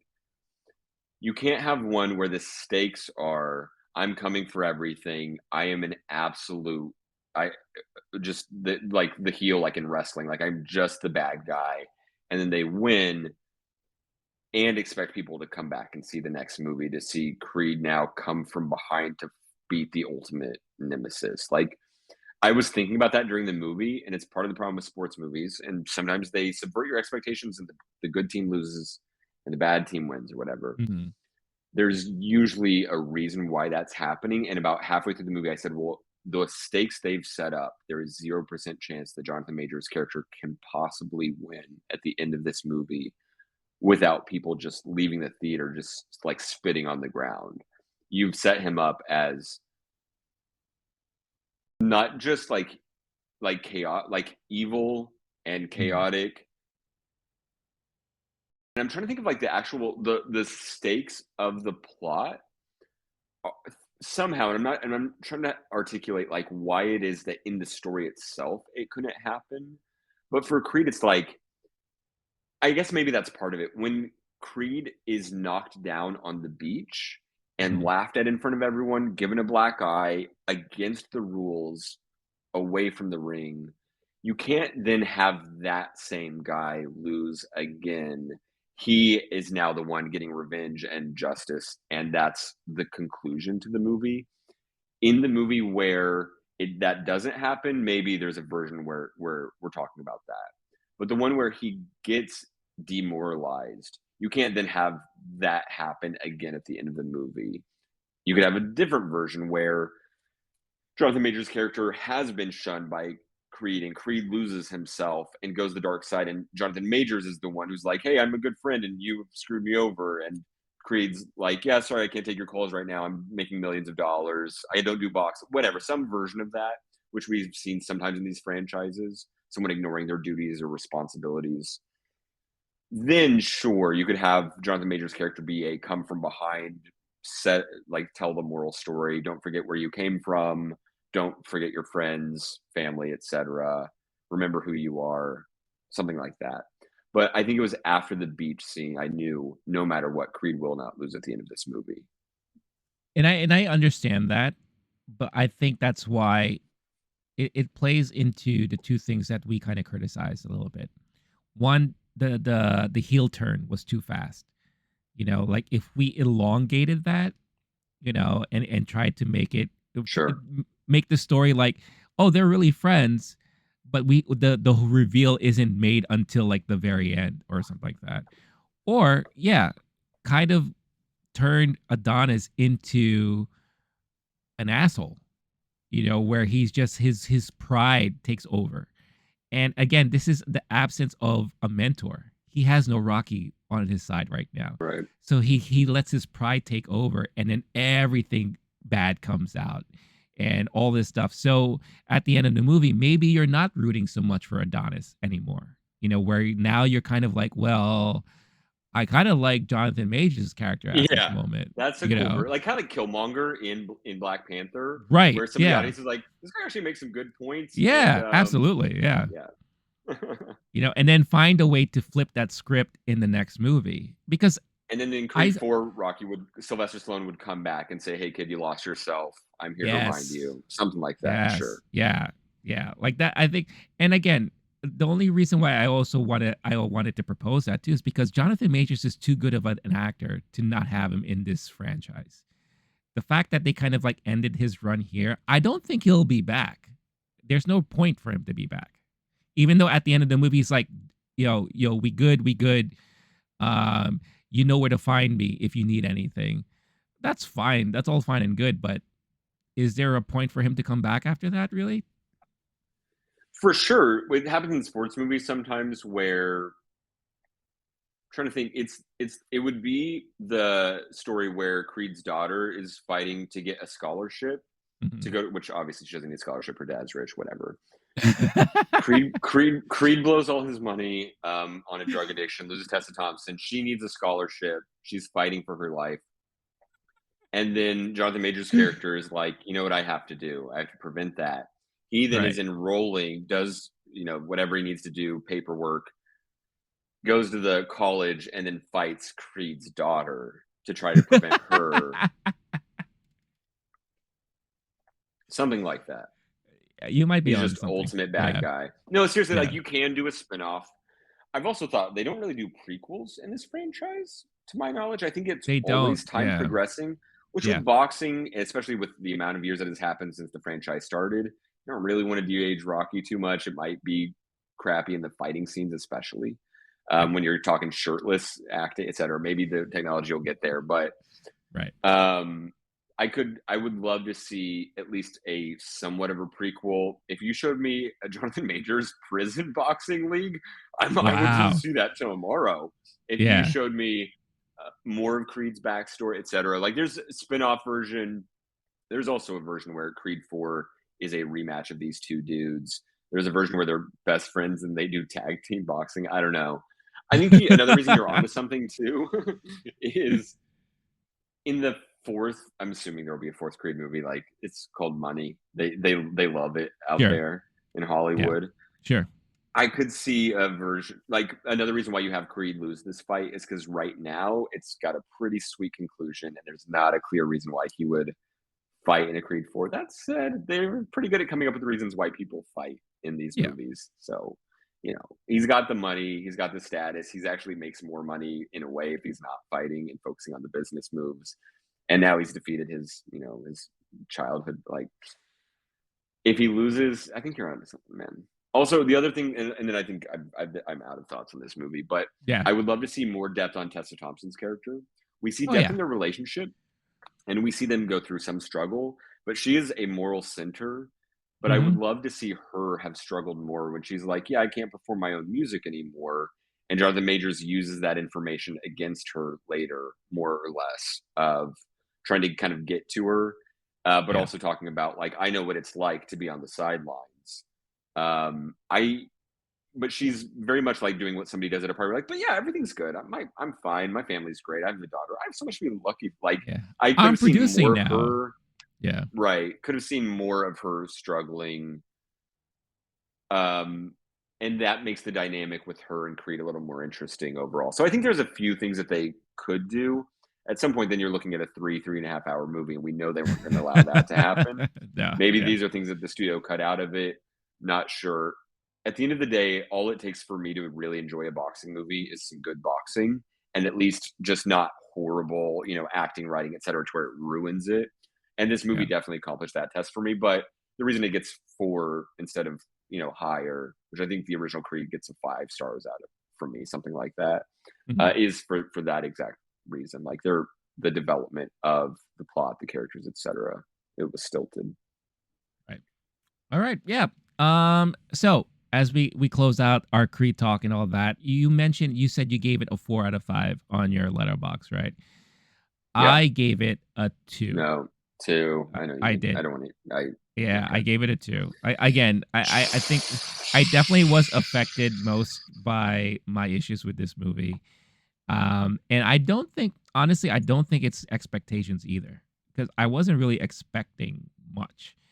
Um, I think the fact that I watched Creed 2 very soon before I saw the movie helped me realize kind of the change and shift in tone and what was missing that was there before. So I had like a comparison, right?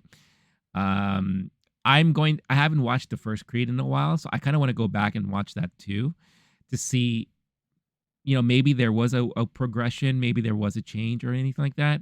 But from what I remember, it was very similar in tone. Or I should say, Creed, the first Creed was still very Stallone heavy because Stallone had cancer and that was like a big thing in there and all that stuff like that. And in Creed 2, you could kind of, it was more 50-50 at that point. And then now Creed 3 was all Creed, like no Stallone whatsoever and all that. That's kind of like the progression I think happened. But I'm curious to see what will happen when I watch the first one again. But where would you rank this in the Creed franchise so far out of the three movies? I mean, the fact you gave it 2 stars, to quote, Damien, Jonathan Major's character, "You're a coward, bro, and a fraud." But I would say this is my second favorite. Creed 1, directed by Ryan Coogler, the Mhm. legend, number 1.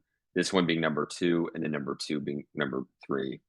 For those, Rocky, it's been a minute, but, I can very confidently off the top of my which one's Mr. T in? That's the one I always mix up in the That's order. the He's in third 3? one. Yeah. Okay. So I'm gonna go 4, 2, 1, 3. Wait, 6 should be in there somewhere. Anyway, of the first original 5, that's what it would be. With 5 not even on the list, just erase it from history. And I'll put 6 like in the middle of that order. Um, but yeah, I'm going through 1, 3, 2 for the Creed movies. 1, 3, 2, Okay. top to bottom. Uh, What about you? You're going 1, 2, 3?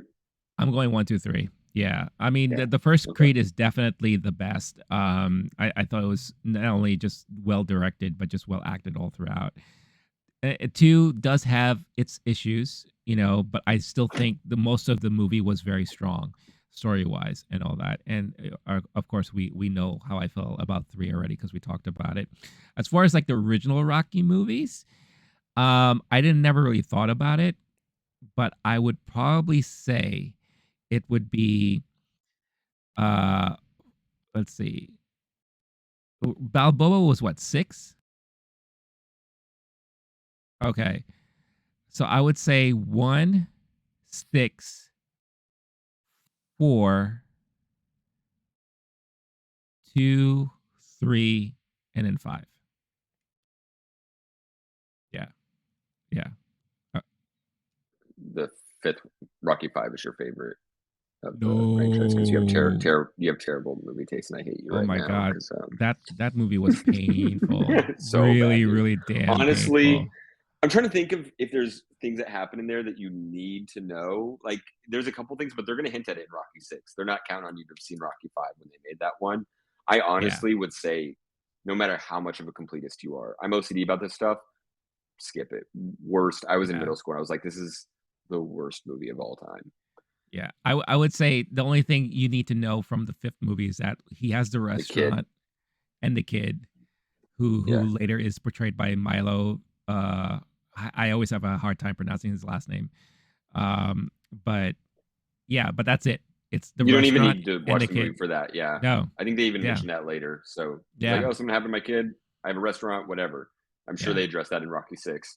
Yeah. Um, Yeah, but that's it. But let us know again if we just went through our whole discussion and thoughts and talk about Creed 3. Um Hopefully you've seen the movie. If not, we've spoiled a whole bunch of stuff for you, but let us know how you feel, what your thoughts are on Creed 3.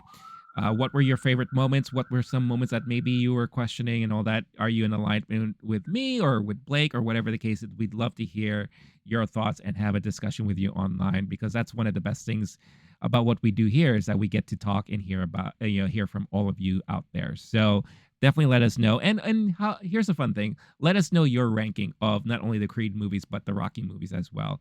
Love to know like where all that yep. falls into place with all of you for sure. But that's been our episode of Movie Time. Before we close out this episode for the week, Blake, where can people find you online? I know I've said it here, but I'm a bona fide sports and movie fan. I'm just now realizing that the poster behind me is a reference That's to a right. movie. Call Me by Your Name. It's an Elio's Room, and it's a reference to sports, the Roland Garros French Open tennis tournament. You can see all of my highly educated opinions as a movie connoisseur on the Letterboxd app with the screen name last name Wolf. Awesome. Awesome. Yeah, and definitely follow Blake up on there because he has some really great and unique lists as far as Letterbox is concerned. And again, I've said this before, it's just we've had a lot of stuff to talk about, lately with all this stuff. The minute we get some free downtime, we're gonna definitely dedicate some episodes to some of your lists on Letterbox because those are definitely some interesting topics to talk about for sure. As for me, I could also be found on Letterboxd. You could see the screen name below, but on the screen you see all their screen names for you to find me on Twitter, Instagram, but most importantly here on YouTube. If you haven't done so yet, it doesn't cost you a thing. It only takes you a couple seconds. Hit that like button, Subscribe to the channel if you haven't done so already.